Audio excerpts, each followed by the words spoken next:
করোনার বর্তমান পরিস্থিতিতে জনগণের পাশে থাকতে নেতাকর্মীদের নির্দেশ, স্বাধীনতার সুফল পৌঁছে দেওয়ার অঙ্গীকার প্রধানমন্ত্রীর। কোভিড-19-এ আরও ৩৫ জনের মৃত্যু, শনাক্ত ৩,৯০০। রাজধানীর হাসপাতালে খালি নেই আইসিইউ। ব্রাহ্মণবাড়িয়া সহ দেশের কিছু স্থানে হেফাজতের তাণ্ডব, হরতালে সাড়া নেই। সাম্প্রদায়িক অপশক্তির বিরুদ্ধে মাঠে সরব আওয়ামী লীগ, জামাত জঙ্গি গোষ্ঠীর মদদ দেখছেন স্বরাষ্ট্রমন্ত্রী, শক্ত হাতে দমনের হুঁশিয়ারি। বিএনপি নেত্রী নিপুণের অডিও ফাঁস, বাস পোড়ানোর নির্দেশ দিয়ে গোয়েন্দাদের হাতে ধরা।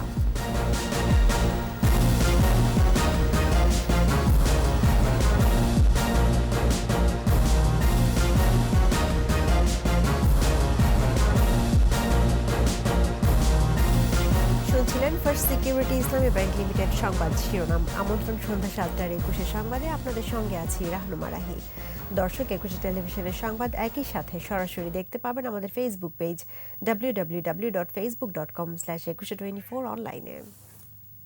Mega spider ceiling fan, mega বাতাসে শান্তির পরশ। এছাড়া সংবাদে আরও থাকছে, মিয়ানমারে শোকের দিনও সামরিক জান্তার নৃশংসতা, শেষকৃত্যানুষ্ঠানে গুলি, বিশ্ব নেতাদের নিন্দা।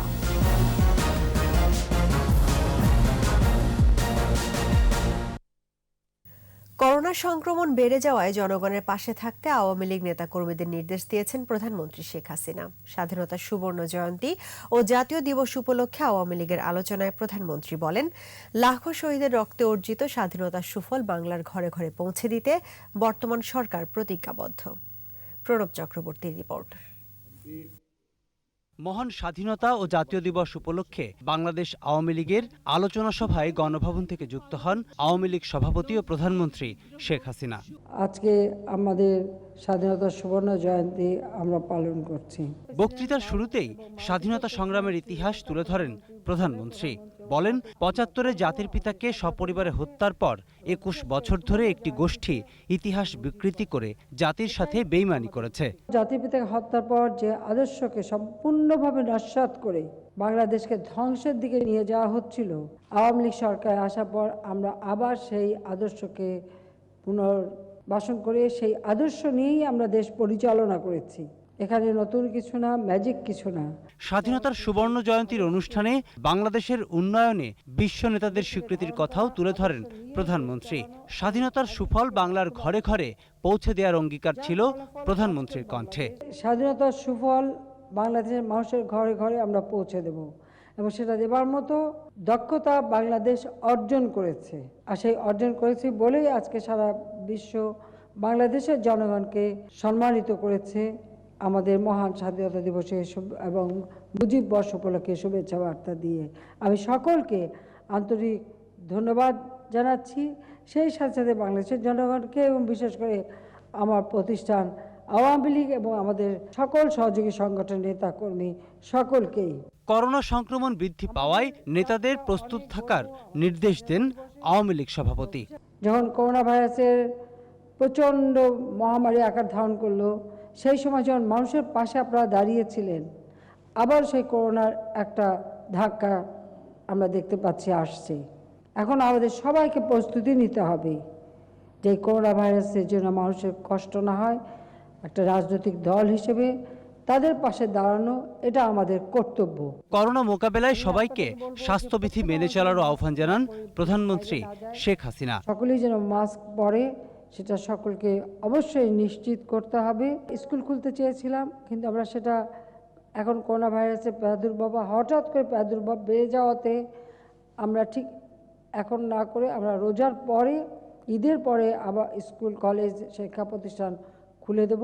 প্রণব চক্রবর্তী, ২১ টেলিভিশন, ঢাকা। করোনায় ২৪ ঘন্টায় ৩৫ জনের মৃত্যু হয়েছে, আর নতুন শনাক্তের সংখ্যা ৩,৯০৮। শনাক্তের সংখ্যা বৃদ্ধিতে রাজধানীর হাসপাতালগুলোতে আইসিইউ শয্যার সংকট বেড়েছে। কোভিড নির্ধারিত সরকারি হাসপাতালে আইসিইউ শয্যা পাওয়াই যাচ্ছে না। 97% আইসিইউ শয্যায় রোগী ভর্তি আছে, আর বেসরকারি হাসপাতালে 84%। বিশেষজ্ঞরা বলছেন, সংক্রমণের শুরুর পর গত 1 বছরে আইসিইউ সংখ্যা বাড়েনি। এই জন্য স্বাস্থ্য খাতের দীর্ঘমেয়াদী পরিকল্পনার অভাবকেই দুষছেন তারা। বিস্তারিত জানাচ্ছেন স্মৃতি মণ্ডল।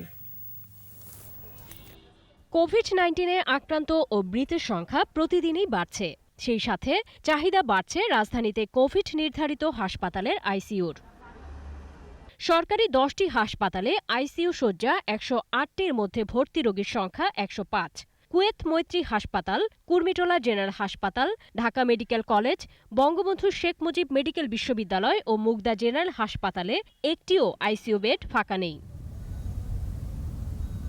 সরকার নির্ধারিত কোভিড হাসপাতালের 2401টি সাধারণ শয্যার মধ্যে রোগী ভর্তি আছে 1979টিতে।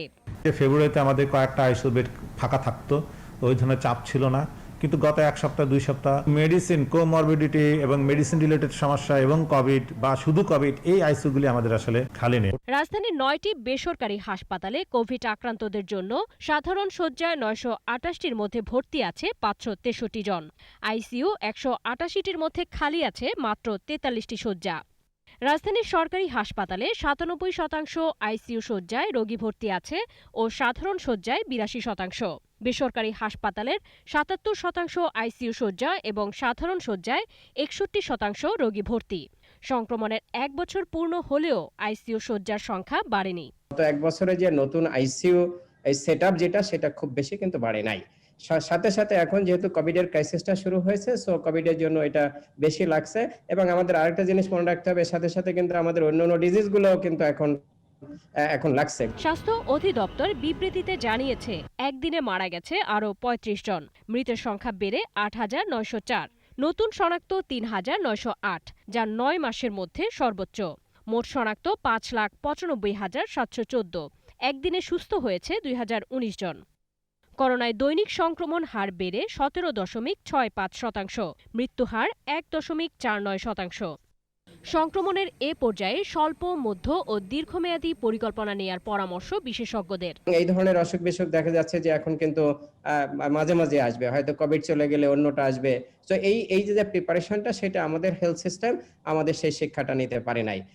সবাইকে স্বাস্থ্যবিধি মেনে চলারও পরামর্শ বিশেষজ্ঞদের। স্মৃতি মণ্ডল, 21 টেলিভিশন, ঢাকা। দেশের বিভিন্ন স্থানে সন্ত্রাস, ভাঙচুর ও আগুন লাগিয়ে তাণ্ডব করেছে হেফাজত কর্মীরা। ব্রাহ্মণবাড়িয়ায় হরতাল কেন্দ্রিক সংঘর্ষে মারা গেছে 3 জন। রোববার সকাল থেকেই বিভিন্ন সড়ক মহাসড়কে অবস্থান নেয় হেফাজত কর্মীরা।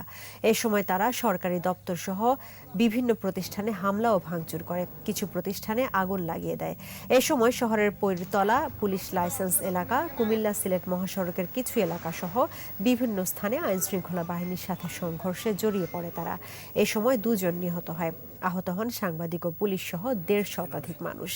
এছাড়া জেলা সদরের বিভিন্ন স্থানে হামলা ও ভাঙচুরের ঘটনা ঘটে। আগুন দেওয়া হয় ওস্তাদ আলাউদ্দিন খাঁ সঙ্গীতাঙ্গন ও পাবলিক লাইব্রেরিতে। আন্তনগর ট্রেন সোনার বাংলা সকাল 9টায় ব্রাহ্মণবাড়িয়ার আউটার সিগন্যালের কাছে হেফাজত কর্মীদের কবলে পড়ে। এ সময় তারা ইট পাটকেল ছুড়লে গাড়ির ইঞ্জিন সহ 14টি বগি ক্ষতিগ্রস্ত হয়। হবিগঞ্জের আজমিরিগঞ্জে হেফাজত পুলিশ সংঘর্ষে ওসি সহ 5 পুলিশ আহত হয়েছে। এই সময় হেফাজত কর্মীরা 2টি মোটরসাইকেলে আগুন ধরিয়ে দেয়। ওসির গাড়ি ভাঙচুর করে। নারায়ণগঞ্জের সিদ্ধিরগঞ্জের শিমরাইল মোড় থেকে সাইনবোর্ড পর্যন্ত তাণ্ডব চালায় হেফাজতের কর্মীরা। এই সময় 5টি ট্রাকে অগ্নিসংযোগ ও 25টি গাড়ি ভাঙচুর করে তারা।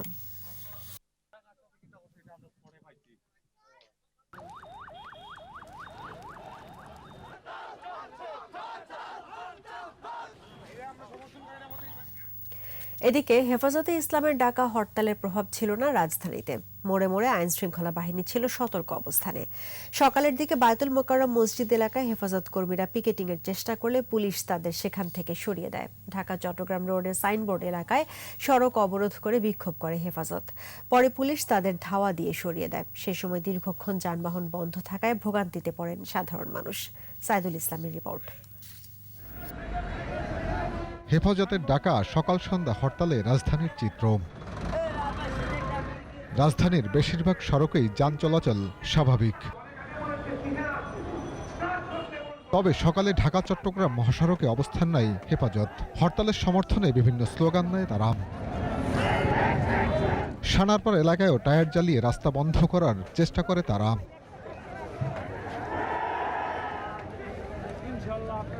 পরে পুলিশ এসে ধাওয়া দেয়। দুপক্ষের মধ্যে ধাওয়া পাল্টা ধাওয়ার ঘটনাও ঘটে।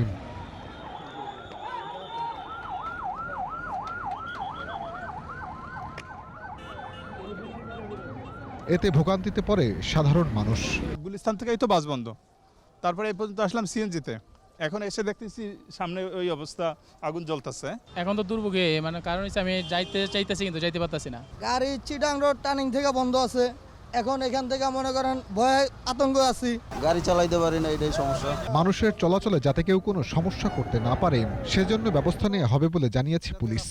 আমরা শুরু থেকে চেষ্টা করছি যাতে রাস্তাটা খোলা থাকে বা রাস্তাটা যাতে সচল থাকে। তো আমরা যেখানে দাঁড়িয়ে কথা বলছি এ পর্যন্ত আমাদের ক্লিয়ার আছে, এবং এখান থেকে ডাইনে যে নারায়ণগঞ্জ শহর এদিক দিয়ে যেতে পারছে, কিন্তু সোজা কাশপুরের দিকে যেতে পারছে না। সাইদুল ইসলাম, 21 টেলিভিশন, ঢাকা। এদিকে হেফাজত জামায়াতের জ্বালাও পোড়ার প্রতিবাদে রাজধানী জুড়ে হরতাল বিরোধী মিছিল সমাবেশ করেছে আওয়ামী লীগের সহযোগী সংগঠনগুলো। সকাল থেকে বঙ্গবন্ধু এভিনিউ সহ বিভিন্ন পয়েন্টে অবস্থান নেয় তারা। জনগণের সম্পদ যারা ধ্বংস করছে তাদের বিরুদ্ধে ব্যবস্থা নেওয়ার দাবি জানানো হয় হরতাল বিরোধী মিছিল সমাবেশ থেকে। বিস্তারিত জানাচ্ছেন মাহমুদ হাসান। ঢাকা, চট্টগ্রাম, ব্রাহ্মণবাড়িয়ার কিছু এলাকায় পুলিশ বিজিবিকে টার্গেট করে হামলা চালাচ্ছে হেফাজত জামায়াতের সন্ত্রাসীরা। গত প্রায় 2 দিন ধরেই রেল স্টেশন, থানা ও সরকারি অফিস ভাঙচুর ও আগুন ধরিয়ে ত্রাসের সৃষ্টি করছে সন্ত্রাসীরা। হরতালের মতো কর্মসূচি দিয়ে দেশকে অস্থিতিশীল করতে চাইছে হেফাজত জামায়াতপন্থীরা। অরাজকতা ঠেকাতে সকাল থেকে মাঠে নামে আওয়ামী লীগ ও এর সহযোগী সংগঠনগুলো। রাজধানীতে প্রায় সব গুরুত্বপূর্ণ পয়েন্টে অবস্থান নেয় তারা।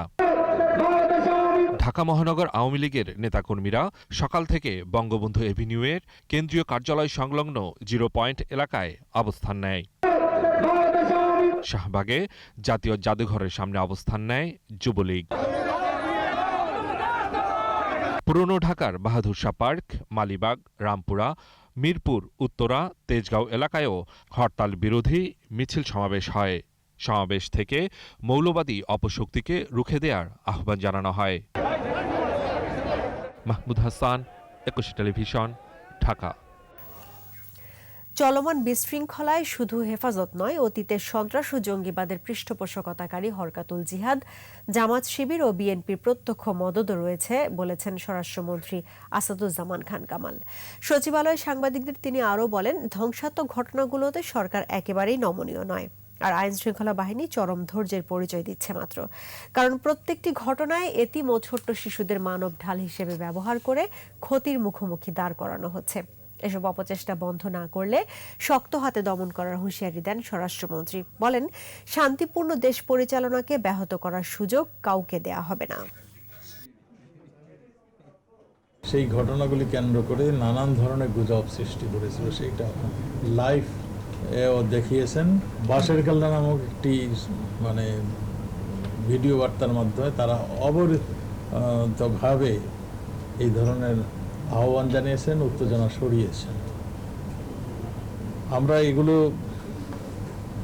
মনে করি এগুলি নাশকতা, এগুলি রাষ্ট্রের বিরুদ্ধে অবস্থান নয়। এগুলির থেকে বিরত থাকার জন্য আমরা নতুবা আইন অনুযায়ী আমাদের ব্যবস্থা আমরা নিতে যাচ্ছি। নাশকতায় ইন্ধন এবং নির্দেশ দেওয়ার অভিযোগে বিএনপি নেত্রী নিপুণ রায় চৌধুরী গ্রেফতার হয়েছেন। টেলিফোনে এক কর্মীকে বাসে আগুন দেওয়ার নির্দেশ দেন নিপুণ। কথোপকথনের অডিও রেকর্ড ফাঁসের পরই তাকে গ্রেফতার করা হয়। দীপু শিকদারের রিপোর্ট। নিপুণ রায় চৌধুরী বিএনপি নির্বাহী কমিটির সদস্য, বাবা সহসভাপতি নিতাই রায় চৌধুরী, শ্বশুর বিএনপির স্থায়ী কমিটির সদস্য গয়েশ্বর চন্দ্র রায়। নিপুণ বাসে আগুন দিতে নির্দেশ দিয়েছিলেন আরমান হোসেন নামের এক কর্মীকে। আরমান ভাই, একটা কিছু করা যাবে না, এটা ধরাই দেন, বাস হোক যেটাই হোক, একদম পুরা ফুল ধরবে, ঠিক আছে? একটু দূর থেকে ভিডিও ছবি আমারে পাঠাবেন, অবশ্যই, ঠিক আছে? আমি কিন্তু জায়গা মতো পাঠাবো। হ্যাঁ, ওটা মাথায় রাখবেন। ঠিক আছে, আজকেই বের হন। নির্দেশ মতো কাজ তামিল করে আরমান আবারও কথা বলেন নিপুণের সঙ্গে। ভিডিও করতে পারি না, ছবি পাঠিয়েছি খালি। লোকজন পড়েছে গা, পুলিশ ঠিক আছে, সরে যান। সরে দিচ্ছি, আজ ছবিটি পাঠিয়েছি। হোয়াটসঅ্যাপে পাঠিয়ে দেন। আমার দেশ তো এই ফোন আলাপের সূত্র ধরে রোববার বিকেলে তাকে গ্রেফতার করে আইন শৃঙ্খলা রক্ষাকারী বাহিনী। দীপু শিকদার, 21 টেলিভিশন, ঢাকা। মিয়ানমার প্রসঙ্গ। মিয়ানমারে শোক পালনের দিনেও থেমে নেই নিরাপত্তা বাহিনীর নৃশংসতা। এবার শেষকৃত্যানুষ্ঠানেও গুলি চালিয়েছে জান্তা বাহিনী। নিহত হয়েছে 2 জন। আদিবাসীর কারেন সম্প্রদায়ের গ্রামে বিমান হামলায় নিহত হয়েছে 3 জন। এদিকে শনিবার দেশটিতে নিরাপত্তা বাহিনীর গুলিতে 114 জন নিহতের ঘটনায় বিশ্বব্যাপী নিন্দার ঝড় উঠেছে। রিপোর্টে আরও জানাচ্ছেন দুলি মল্লিক। মাত্র 7 বছর বয়সী বিদায় নিতে হলো শিশুটিকে। মিয়ানমারের নিরাপত্তা বাহিনীর সহিংসতার শিকার। তার মতো আরো অনেক শিশুর বিদায় যাত্রায় সামিল মিয়ানমারবাসী। সেনা অভ্যুত্থানের পর সবচেয়ে রক্তাক্ত দিন শেষে প্রিয়জন হারানোর শোকে উত্তাল পুরো দেশ। তবে এই শোক, এই কান্না স্পর্শ করেনি সেনা শাসকদের পাষাণ হৃদয়। তাই শোক পালনের সমাবেশেও গুলি চলল। বাগা শহরের শেষকৃত্য অনুষ্ঠানে নিরাপত্তা বাহিনীর গুলিতে নিহত হয়েছে 2 জন। আদিবাসী বিচ্ছিন্নতাবাদী সংগঠনগুলোকেও দমনে উঠে পড়ে লেগেছে সেনা শাসকরা। কারেন গ্রামে বিমান হামলায় নিহত হয় 3 জন। মিয়ানমারের সেনা শাসকদের এই সহিংসতায় ক্ষোভ বাড়ছে বিশ্বব্যাপী। শতাধিক নিহতের ঘটনায় হতবাক যুক্তরাষ্ট্র। পররাষ্ট্রমন্ত্রী অ্যান্থনি ব্লিংকেন বলেন, মিয়ানমারের সাহসী মানুষ সেনাবাহিনীর সন্ত্রাসবাদের রাজত্ব প্রত্যাখ্যান করেছে। এ পরিস্থিতি হতাশাজনক বললেন ব্রিটিশ পররাষ্ট্রমন্ত্রী। ইউরোপীয় ইউনিয়নের চোখে অসম্মানের দিন।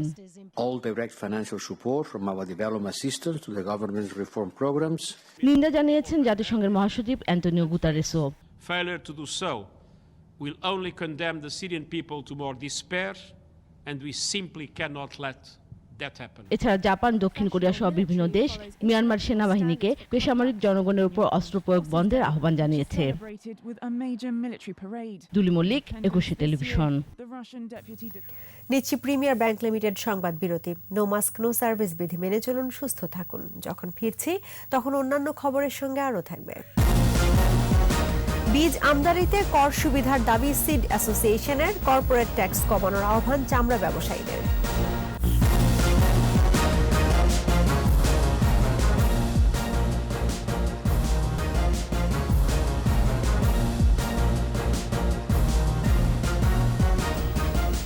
আবারও আমন্ত্রণ সন্ধ্যা 7টার 21 সংবাদে। মুক্তিযুদ্ধে ভারতীয় বাহিনীর অবদান প্রজন্মের পর প্রজন্ম মনে রাখবে বলে মন্তব্য করেছেন সেনাবাহিনী প্রধান জেনারেল আজিজ আহমেদ। মুক্তিযুদ্ধে অংশগ্রহণকারী ভারতীয় বাহিনীর সদস্যদের সঙ্গে সৌজন্য সাক্ষাতে তিনি বলেন, ভারতীয় বাহিনী মুক্তিযুদ্ধের ইতিহাসের একটি অংশ। দীপু শিকদারের আরও একটি রিপোর্ট। জাতির পিতা জন্মশতবার্ষিকী ও স্বাধীনতা সুবর্ণ জয়ন্তীর অনুষ্ঠানে আসা মুক্তিযুদ্ধে অংশ নেয়া ভারতীয় বাহিনীর সদস্যরা শ্রদ্ধা জানান শিখা অনির্বাণে। মহান স্বাধীনতা যুদ্ধে আত্মদানকারী সেনাদের স্মরণে কিছুক্ষণ নীরবে দাঁড়িয়ে থাকেন তারা। এরপর সেনা সদর দপ্তরে সেনাবাহিনী প্রধানের সঙ্গে সৌজন্য সাক্ষাতে মিলিত হন তারা। তাদের সম্মানে উপহার তুলে দেন সেনাপ্রধান। সেনাপ্রধান বলেন, মুক্তিযুদ্ধে ভারতীয় বাহিনীর ত্যাগ বাংলাদেশ সবসময় মনে রাখবে। You are also part of our history, the liberation and the aspiration of our country. We do not have anything that can reciprocate your sacrifice, but we assure you that being the bravest and finest, you will always be appreciated and cherished in the days to come. প্রতিনিধি দলটিও দেশের অগ্রযাত্রায় বাংলাদেশ সেনাবাহিনীর ভূমিকার প্রশংসা করেন। The hospitality being shown is out of this world. I mean, really, we are indeed grateful to you. And we will take back these memories to last in our hearts for a very, very long time. Thanking you, wishing this proud nation all prosperity in the future. প্রতিনিধি দলের সদস্যরা নৌ সদর দপ্তরে নৌবাহিনীর প্রধান admiral M Shahin ইকবালের সঙ্গে সৌজন্য সাক্ষাৎ করেন। সবশেষ সহকারী বিমান বাহিনী প্রধানের সঙ্গেও সৌজন্য সাক্ষাৎ করেন তারা। এ সময় ভারতীয় প্রতিনিধি দলের নেতৃত্বে ছিলেন major general Sinjoy Pratap Singh. Dipu Sikdar, 21 television, Dhaka. BNP, Jamaat, হেফাজত সহ কোনো গোষ্ঠীর কারো রাজনৈতিক অভিলাষ বাস্তবায়নে ব্যবহৃত না হতে কওমি মাদ্রাসার শিক্ষার্থী সহ সংশ্লিষ্টদের সতর্ক হবার আহ্বান জানিয়েছেন তথ্য ও সম্প্রচার মন্ত্রী ডক্টর হাসান মাহমুদ। সচিবালয় সংবাদ সম্মেলনে তিনি আরও জানান, বিশৃঙ্খলা সৃষ্টি ও জনগণের জানমালের ক্ষতি করতেই মাদ্রাসার কোমলমতি শিশু, এতিম ও কিশোরদের ব্যবহার করা হচ্ছে। এটি ন্যাক্কারজনক ঘটনা বলেও উল্লেখ করেন ডক্টর হাসান মাহমুদ। স্বাধীনতা দিবসে বন্ধু দেশ ভারতের প্রধানমন্ত্রী নরেন্দ্র মোদীকে নিমন্ত্রণ করা হয়েছিল, কোনো দলের নেতাকে নয়। তাই এ সফর নিয়ে রাজনীতি করাও অযৌক্তিক বলে মন্তব্য করেন তথ্যমন্ত্রী।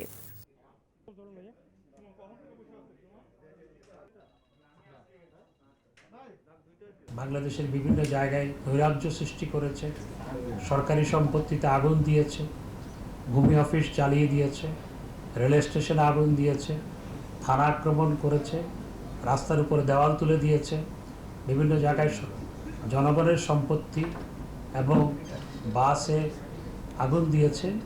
তারা হচ্ছে, তাদেরকে নেতৃত্ব দিচ্ছে তারাই যারা ৭১ সালে আমাদের মা বোনদের নির্যাতন করেছিল, গণহত্যায় অংশগ্রহণ করেছিল, তাদের পরবর্তী প্রজন্ম। ৫০ বছর আগে যারা বাংলাদেশ চায়নি তারাই এখন বাংলাদেশের শান্তি নষ্ট করছে বলে মন্তব্য করেছেন মুক্তিযুদ্ধ বিষয়ক মন্ত্রী আকম মোজাম্মেল হক। সকালে রাজধানীর লালবাগ এলাকায় স্কুল মাদ্রাসার প্রায় ৯০০ শিক্ষার্থীকে পাঞ্জাবি এবং মুজিব কোড বিতরণ অনুষ্ঠানে যোগ দেন মন্ত্রী। এ সময় বলেন, যারা ভারতের প্রধানমন্ত্রীর আগমনে দেশে অরাজক পরিবেশ তৈরি করেছে তারা ৫০ বছর আগে বাংলাদেশ চায়নি। অনুষ্ঠানে বঙ্গবন্ধুর আদর্শ ও বাংলাদেশের ইতিহাস সুরক্ষিত রাখতে আওয়ামী লীগ সাংসদদের বঙ্গবন্ধুর জন্মদিনে শিক্ষার্থীদের মধ্যে বিনামূল্যে মুজিব কোড বিতরণের আহ্বান জানান স্থানীয় ward councillor Hasibur Rahman Manik.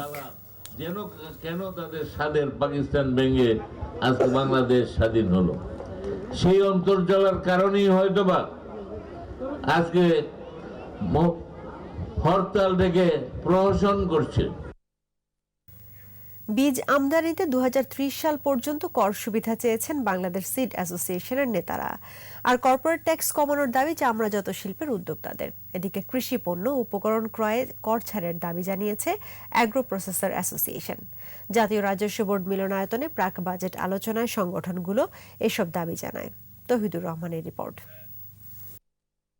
Agro processors, cold storage, gold প্রস্তুত ও রপ্তানিকারক, ট্যানারি ও চামড়াজাত পণ্য সহ বেশ কয়েকটি ব্যবসা খাতের প্রতিনিধিদের সাথে এনবিআরের প্রাক বাজেট আলোচনা। যে ঘরে থাকেন সেই ঘরেও রং না করলে থাকতে পারবেন না। পেইন্ট শিল্পকে বিলাসী পণ্য থেকে বাদ দেওয়ার দাবি জানান ব্যবসায়ীরা। আর বিস্কুট শিল্পকে বাড়তি কর সুবিধা দেয়া সহ খাদ্য নিরাপত্তার স্বার্থে বীজ আমদানিতে ২০৩০ সাল পর্যন্ত কর সুবিধা চান উদ্যোক্তারা। সবজির ক্ষেত্রে আমরা পৃথিবীর তৃতীয় বৃহত্তম দেশ হিসেবে প্রতিষ্ঠিত হতে পেরেছি। শুল্ক দিয়েই এগুলোকে আমাদের ছাড়করণ করতে হচ্ছে। শুল্ক দিয়ে ছাড়করণ করতে গেলে আমাদের প্রত্যেকটা বীজের মূল্য বেড়ে যাচ্ছে। বীজের মূল্য বেড়ে যাওয়া মানে হলো পণ্যের মূল্য বেড়ে যাবে। প্রোটিন সোর্সটা কিন্তু ফিড ইন্ডাস্ট্রি এদেরই কাজ, এটাকে যোগান দেওয়া। ডিম, মাছ, মাংস, দুধ যেগুলো হয়, কর্পোরেট ট্যাক্স যেটা 5% করা যায়, এটা একটা আমাদের সুপারিশ আছে। তৈরি পোশাক খাতের মতো চামড়াজাত শিল্পে কর্পোরেট ট্যাক্স কমানোর দাবি জানান পাদুকা খাত সংশ্লিষ্টরা। রপ্তানির বাজারে টিকে থাকতে স্বর্ণ শিল্পেও কর ছাড়ের দাবি জানানো হয়। ডিউটি ড্রব্যাকেরও অনেক হ্যাসেল আছে। আমরা চাচ্ছিলাম যে প্রাথমিকভাবে এই এক্সপোর্টের জন্য সুযোগ করে দেওয়া। তবে আসন্ন বাজেটে রাজস্ব আদায়ে বৃদ্ধির বিষয়টি বিবেচনায় রেখে সব খাতের জন্য যথাসম্ভব কর সুবিধা দেওয়ার পক্ষে এনবিআর। বোর্ডের সাথে শুধু পলিটিক্স সাপোর্ট যথেষ্ট নয়, বোর্ডের সাথে আরো অনেক অদেখা বিষয় আছে। সেই বিষয়গুলো থেকে উঠতে না পারলে এই কোর্স সেটের কিছু হবে। তোরা সিন্ডিকেট করে কম দামে দেশের ভিতরে চামড়া রেখে দেওয়ার ব্যবস্থা করে, সব কিছুতে গভর্নমেন্ট সাহায্য করছে বিভিন্ন সময়। আপনাদের মনে হয় একটু ভালো করে ভেবে দেখা দরকার। তৌহিদুর রহমান, 21 টেলিভিশন, ঢাকা। রাজধানীর ধানমন্ডিতে নৌবাহিনী কর্মকর্তাকে মারধরের মামলায় সংসদ সদস্য হাজী সেলিমের ছেলে ইরফান সেলিমকে হাইকোর্টের দেয়া জামিন 18 এপ্রিল পর্যন্ত স্থগিত করেছেন আপিল বিভাগ। আপিল বিভাগের অবকাশকালীন বিচারপতি ওবায়দুল হাসানের বেঞ্চ এ আদেশ দেন। গত বছর 26 অক্টোবর ভোরে ভুক্তভোগী নৌবাহিনী কর্মকর্তা লেফটেন্যান্ট ওয়াসিম নিজেই বাদী হয়ে ধানমন্ডি থানায় মামলা করেন। মামলার এজাহারে বলা হয়, ইরফানের গাড়ি ওয়াসিমকে ধাক্কা মারার পরে নৌবাহিনী কর্মকর্তা পরিচয় দেওয়ার পরও তাকে অশ্লীল ভাষায় গালিগালাজ করেন হাজী সেলিম পুত্র এবং মারধর করে রক্তাক্ত অবস্থায় ফেলে যায়।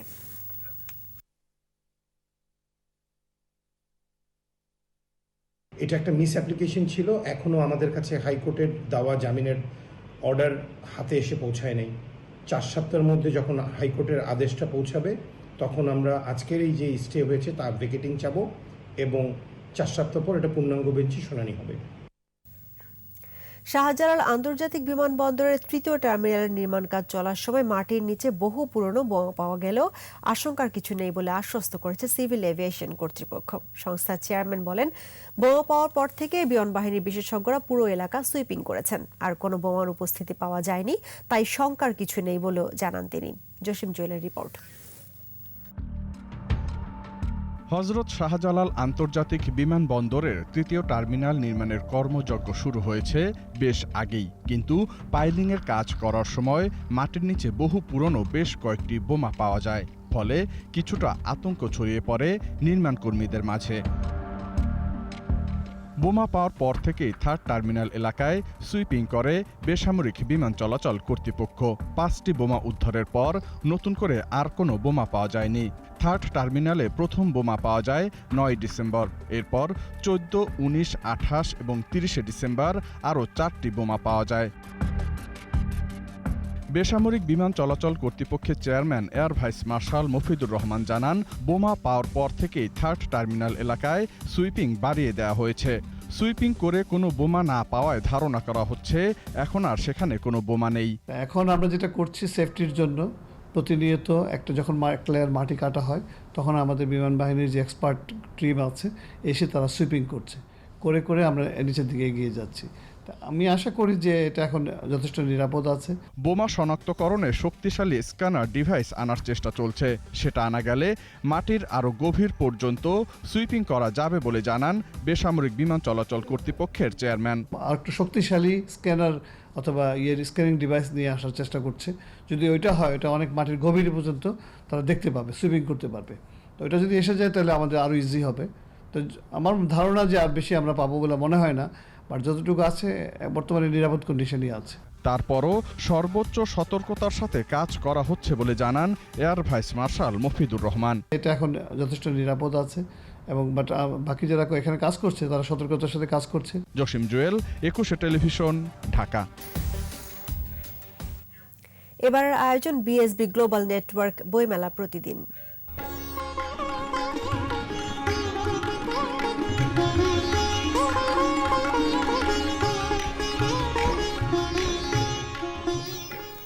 দর্শক, অমর একুশে গ্রন্থমেলায় আছেন সহকর্মী মফিউর রহমান। সরাসরি চলে যাচ্ছে তার কাছে, জানবো সেখানকার সার্বিক পরিস্থিতি।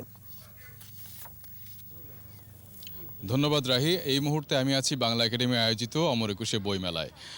আজকে একদিন দুদিন করে বইমেলা আজ 11তম দিনে গড়িয়েছে। 11তম দিনেরও শেষ যে 2-3 ঘন্টা আছে সেই সময়টা আমরা আছি এখন। আজকে বইমেলায় খুব বেশি পাঠক সমাগম হয়নি। কেন হয়নি সেটা স্টল মালিকদের সাথে কথা বললাম, তারাও আসলে জানেন না যে কেন পাঠক সমাগম হয়নি। খুব বেশি বই যে বিক্রি হয়েছে তাও না, তারপরেও কিছু কিছু বই গেছে হচ্ছে অনুবাদ গ্রন্থ গেছে, উপন্যাস গেছে, গল্প কবিতা সবই গেছে। শিশুতোষ যেসব বইগুলো আছে সেগুলো মোটামুটি ভালো বিক্রি হচ্ছে। তো আপনি জানেন ফেসবুক একটি সামাজিক যোগাযোগ মাধ্যম। এখানে শুধু নিজের মনের ভাব প্রকাশ করে না, এখানে ফেসবুক একটি মানে পাঠকও তৈরি করে। তো ফেসবুকে একটি গ্রুপ পেন্সিল যারা পাঠক তৈরিতে অগ্রগণ্য ভূমিকা রাখছে। আমি পেন্সিলের কো-ফাউন্ডার, আমি ওনার সাথে আনোয়ার ভাইয়ের সাথে কথা বলতে চাচ্ছি যে উনি কি চিন্তা করে আসলে ফেসবুকের এই গ্রুপটি করলেন, যে পাঠক তৈরির যে একটি গ্রুপ, সেটি লেখক পাঠক তৈরির যে গ্রুপটি করলেন, কেন করলেন, কি চিন্তা ছিল ওনার, আমি ওনার কাছে জানতে চাচ্ছি। জি আনোয়ার ভাই, আপনি ফেসবুকে একটি অন্যতম গ্রুপ করেছেন, প্রথম দিকের একটি গ্রুপ আপনি হয়তো প্রথম করেছেন, পেন্সিল নামে একটি গ্রুপ করেছেন, লেখক তৈরির একটি প্ল্যাটফর্ম করেছেন। এটি আসলে কি চিন্তা ভাবনা থেকে করলেন? লেখালেখিতে অনেকের আগ্রহ আছে, অনেকে সেই সামর্থ্য আছে যে শব্দ চয়ন বা বাক্য গঠনের যে ব্যাপারটা থাকে, চিন্তার যে পরিধিটা সেটা অনেকের থাকে, কিন্তু জড়তা আছে অনেকের মধ্যে যে আমি কি লিখবো, আমার লেখাটা কি আসলে হয়। এই জড়তাটা আমরা বুঝতে পারি যে অনেক আমাদের নিজেদেরও ছিল।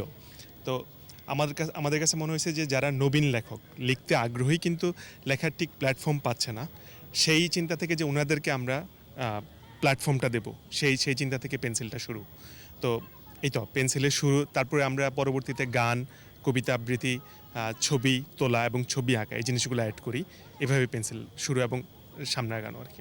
আমি জানি পেন্সিল এখন একটি পাবলিকেশনসও হয়েছে, তো পেন্সিল পাবলিকেশনস থেকে কি পরিমাণ বই এসছে এবং আপনাদের কেমন স্টল বইগুলো কেমন চলছে? পেন্সিল পাবলিকেশনস এটা তৃতীয় বইমেলা পাবলিকেশনস হিসেবে। আমরা প্রতি বছর একটা সংখ্যা অনুযায়ী যাই। প্রথম বছর ছিল বই 52 সালকে কেন্দ্র করে, বই 54 সালে যুক্তফ্রন্টের নির্বাচনকে, এবার বই 56 সালে বাংলা প্রথম সাংবিধানিক স্বীকৃতি পায়। 56টা বই এসছে আমাদের, তার মধ্যে 21টা বই নবীন লেখকের, প্রথম বই ওনাদের, এবং ওনারা প্রায় সবাই পেন্সিলে লিখে। তার মধ্যে একটা বই হচ্ছে যে এমন যার বয়স মাত্র 9 বছর এখন সম্ভবত, ওর মা পেন্সিলে লিখতো, সে মায়ের লেখা দেখে উৎসাহিত, সে নিজে গল্প লেখা শুরু করে ইংরেজিতে। আমরা ওর লেখাটাকে এবার বই হিসেবে প্রকাশ করছি। তো 56টা বই, 21 জন নবীন লেখক, তার মধ্যে 20 জন হচ্ছে নারী লেখক, এবং আমরা 21টা উপন্যাস প্রকাশ করছি। তার মধ্যে একটা উপন্যাস মুক্তিযুদ্ধকে ঘিরে আর 2টা বই মুক্তিযুদ্ধকে ঘিরে। জি, ধন্যবাদ। আমরা এতক্ষণ একজন পেন্সিলের কো ফাউন্ডারের সাথে কথা বলছিলাম, এখন আমরা একজন লেখকের সাথে কথা বলবো, কবি। ওনার এবারের মেলায়ও একটি বই এসছে। আমরা কথা বলছি নিবেদিতা নার্গিসের সাথে। উনি এবারে কবিতার একটি বই এনেছেন। আপনি কি ধরনের কবিতার বই এনেছেন? আমার এই বইটার নাম হচ্ছে দুজনে দূরালাপনে। দুটো ব্যক্তির মধ্যকার যে অনুভূতির যে ব্যাপ্তি, যেমন তার মধ্যে অভিমান, কষ্ট, তারপর পারস্পরিক যে আকর্ষণ, এগুলোকে ভিত্তি করে তাদের মধ্যে যে কনভারসেশন, সেই কনভারসেশনের উপর ভিত্তি করে মূলত বইটা তৈরি করা হয়েছে। একজন আরেকজনের সাথে কথা বলছে তাদের অনুভূতি ব্যক্ত করে। এই বইটিতে যৌথ কবিতা আবৃত্তির জন্য এটা খুব ভালো একটা বই। আমরা অতীতে দেখেছিলাম পূর্ণেন্দু পত্রীর কথোপকথন একটা বই এসছে, অনেকটা ওই ধাঁচের। এবং এই বইটির একটা বিশেষত্ব হচ্ছে, এই বইটি কেমন চলছে? মোটামুটি ভালো, কারণ আমি আমার এই বইটাকে বেশ কিছুদিন আগেই আমি আবৃত্তি আকারে ইউটিউবে দিয়ে দিয়েছি, যুগল কণ্ঠে। ধন্যবাদ। আপনারা একজন কবির কথা শুনতে পেলেন যে তিনি বই নিয়ে কি আশা করছেন এবং তার বইটি কেমন চলছে। তো এই মেলা আজকে 9টা পর্যন্ত চলবে। মেলা শেষ হবে আগামীকাল মেলা বিকেল 3টায় যথারীতি শুরু হবে, এবং মঙ্গলবার সরকারি ছুটির দিন হওয়ায় সেদিন সকাল থেকেই মেলাটি শুরু হবে। সকাল 11টায় শুরু হয়ে টানা রাত 9টা পর্যন্ত চলবে। তো বইমেলা থেকে এখন পর্যন্ত আমার কাছে এই ছিল সর্বশেষ তথ্য। মফিউর, আপনাকে ধন্যবাদ। দর্শক, অমর একুশে গ্রন্থমেলা থেকে সহকর্মী মফিউর রহমান আমাদের সঙ্গে যুক্ত হয়েছিলেন। নিচ্ছি প্রিমিয়ার ব্যাংক লিমিটেড সংবাদ বিরতি। নো মাস্ক নো সার্ভিস বিধি মেনে চলুন, সুস্থ থাকুন। যখন ফিরছি তখন অন্যান্য খবরের সঙ্গে আরও থাকবে। ভোটার তালিকায় রোহিঙ্গা, কক্সবাজারে পৌর কাউন্সিলর সহ গ্রেফতার 4।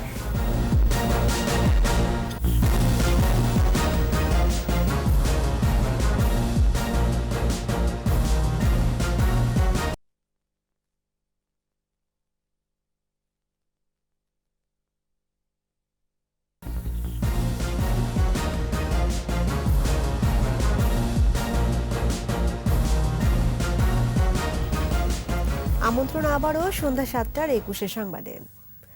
মুজিব বর্ষ উপলক্ষে বিদ্যুৎ সেবা গ্রাহকের দোরগোড়ায় পৌঁছে দিতে ভ্রাম্যমাণ সেবা চালু করেছে Dhaka power distribution company DPDC. এরই অংশ হিসেবে দুপুরে রাজধানীর তেজগাঁও বেগুনবাড়ি এলাকায় ডিপিডিসি সেবা দিয়েছে। এ সময় সেবা কেন্দ্রে উপস্থিত ছিলেন ডিপিডিসির ব্যবস্থাপনা পরিচালক বিকাশ দেওয়ান সহ ঊর্ধ্বতন কর্মকর্তারা। 18 মার্চ শুরু হওয়া এই ভ্রাম্যমাণ সেবা চলবে 1 এপ্রিল পর্যন্ত। এরই মধ্যে এই সেবা গ্রাহকদের মধ্যে সাড়া ফেলেছে।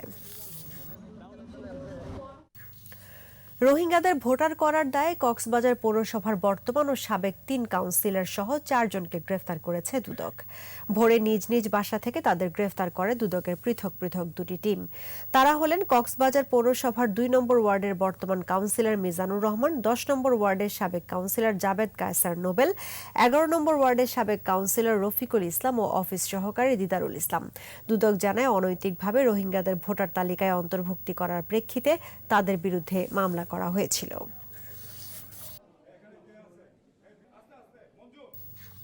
এ পর্যায়ে ব্যবসা বাণিজ্যের খবর।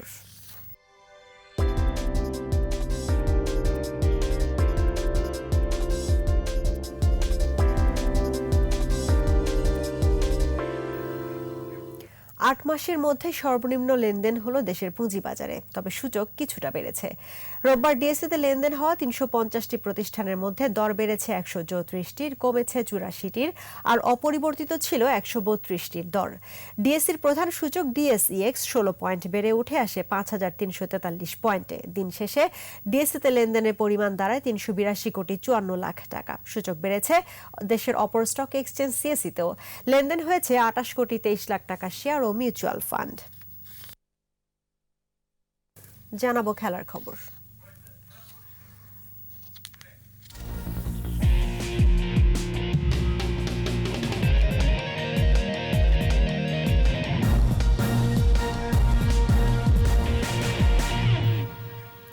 সাকিব আল হাসানের পর এবার আইপিএল খেলতে ভারত যাচ্ছেন কাটার মাস্টার মুস্তাফিজুর রহমান।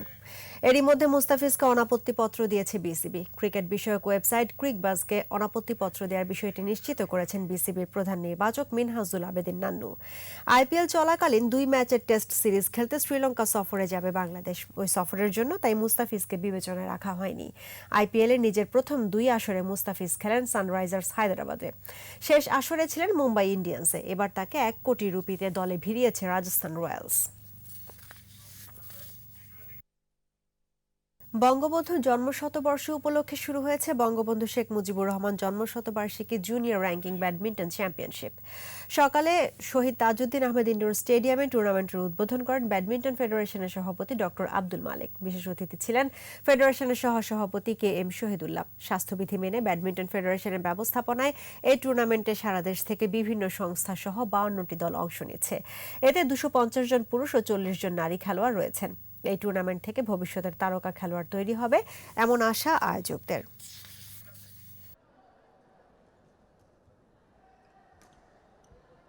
সারা বাংলাদেশ থেকে তোমরা নতুন প্রজন্মরা এখানে এসেছ। আমি বিশ্বাস করি তোমাদের নেতৃত্বে বাংলাদেশ বিশ্ব পরিচিত লাভ করবে, ভালো খেলবে। বাংলাদেশ ব্যাডমিন্টন ফেডারেশন যে নীতি গ্রহণ করেছে, এখানে আর কোনো দুর্নীতি হবে না, কোনো অনিয়ম হবে না। আর এরই সঙ্গে শেষ করছি সন্ধ্যা 7টার 21 সংবাদ। তবে যাবার আগে ফার্স্ট সিকিউরিটি ইসলামী ব্যাংক লিমিটেড সংবাদ শিরোনামগুলো জানাবো আরও একবার। করোনার বর্তমান পরিস্থিতিতে জনগণের পাশে থাকতে নেতাকর্মীদের নির্দেশ, স্বাধীনতার সুফল পৌঁছে দেওয়ার অঙ্গীকার প্রধানমন্ত্রী।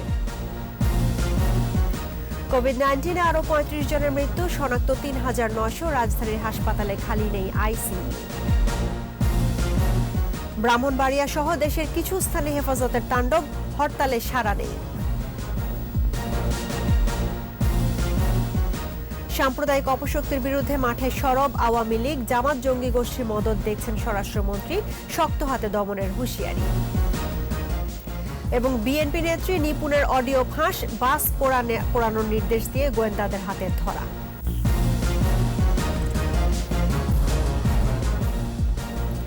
দর্শক, 21 সর্বশেষ খবর জানতে ডায়াল করুন 2021 নম্বরে, আর ভিজিট করুন 21-tv.com ওয়েবসাইটে। এছাড়া ফেসবুকে লগ ইন করতে পারেন facebook.com/2124 অনলাইনে। এতক্ষণ সঙ্গে থাকার জন্য ধন্যবাদ। আমাদের পরবর্তী সংবাদ রাত 9টায় দেখার আমন্ত্রণ রইল। স্বাস্থ্যবিধি মেনে চলুন, সুস্থ থাকুন, 21-এর সঙ্গেই থাকুন।